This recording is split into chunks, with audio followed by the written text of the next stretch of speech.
and have had my eyes on it since. This speaker has yet to be available in America until recently, and I'm pleased to test this and see how it even stacks up with what I think is the best of the Bluetooth speakers on the market, the Bose SoundLink 3. And if you guys look at the information in the video, the JBL Xtreme looks to compete with many of the heavyweights in the Bluetooth speaker market.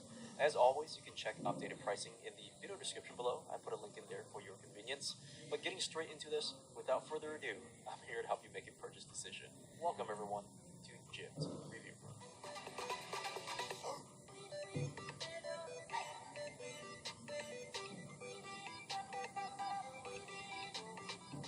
As always, going over the physical features first, this is a very decent size.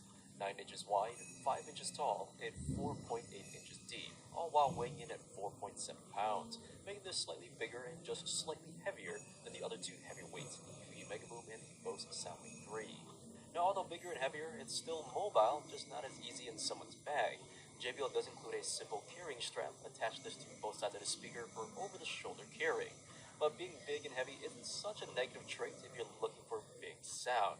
You can see this on either side with the massive here bass radiators when music is being pushed.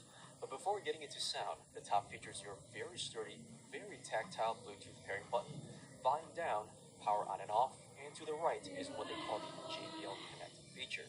You can change other newer JBL speakers like another Xtreme, the Flip 3, or the soon-to-be-released Pulse 2, and have those basically play at the same time from the same source, offering more room-filling music or have music in different parts of the house.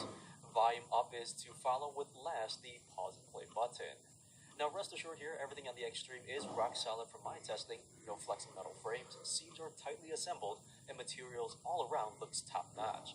But besides being built tough, it's also rain and splash proof with a very rugged and tough nylon braided like exterior. You just can't submerge this underwater, so no dropping this into the lake or into the pool either intentionally or accidentally, unlike the UE Megaboom I tested a few months back. That, however, can be immersed into water up to 1 meter for up to 30 minutes. Of course, the Bose SoundLink 3 can't get wet at all. Now going to the bottom of the Xtreme, just enough wide rubber feet are provided to prevent the speaker from shaking off the table, and behind this orange zipper here are all of your physical connections.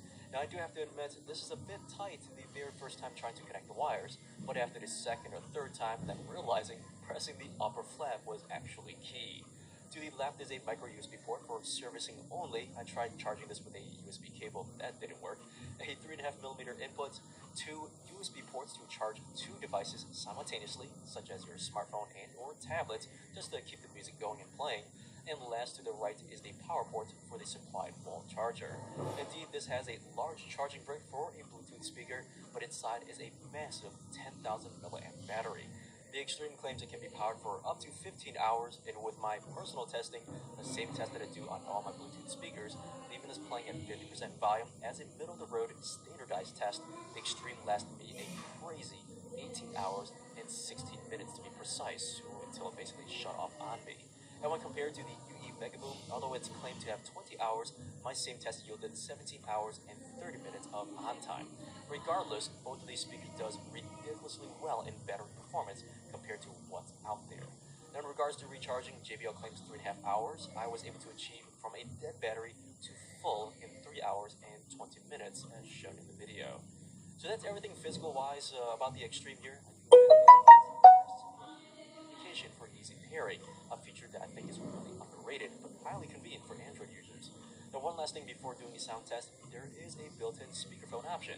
JBL claims to offer noise and echo canceling technology. Let's do a real test here. Here's a sample. Hello? Hey, it's me. Hey, what's up? Hey, got another speaker I want you to test the speakerphone on. So how do I sound right now? What do you think? I sound a little bit muffled, but you're verbally clear at least. A little muffled? Damn, I'm about maybe 3 feet away from the speakerphone right now. Let me step back a little bit. Maybe that's maybe I'm a little too close. You never know. But I'm about maybe 5, 6 feet. 5, 6 feet away from the speaker. How do I sound right now? You sound a little bit echoey, like your voice is kind of being thrown off the walls in the room, possibly. Oh no, really? Yeah, I mean, you're understandable, but it just sounds a little bit echoey. Okay. All Bye-bye.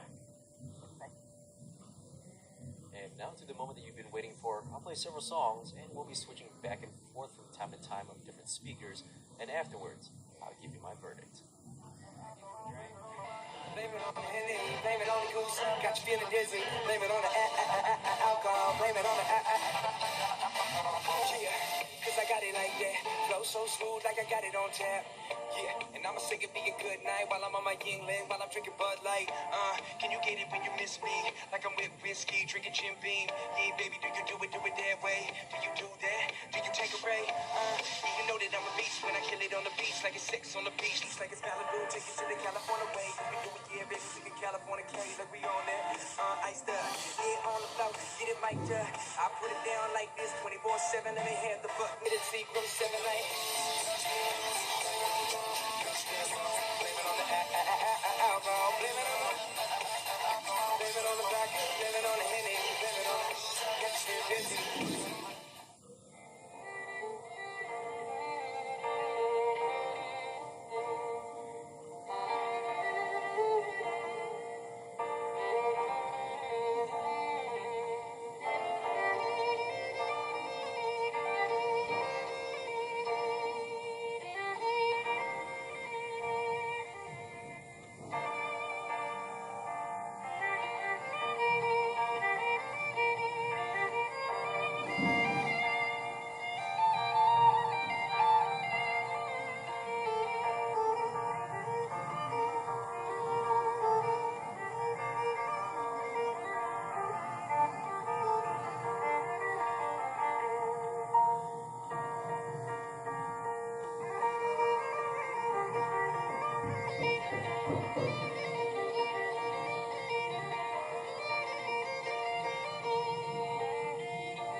Have it, folks. Of course, music recorded on my end, then played through your speakers, are not the best depiction of audio quality. Hence my review here.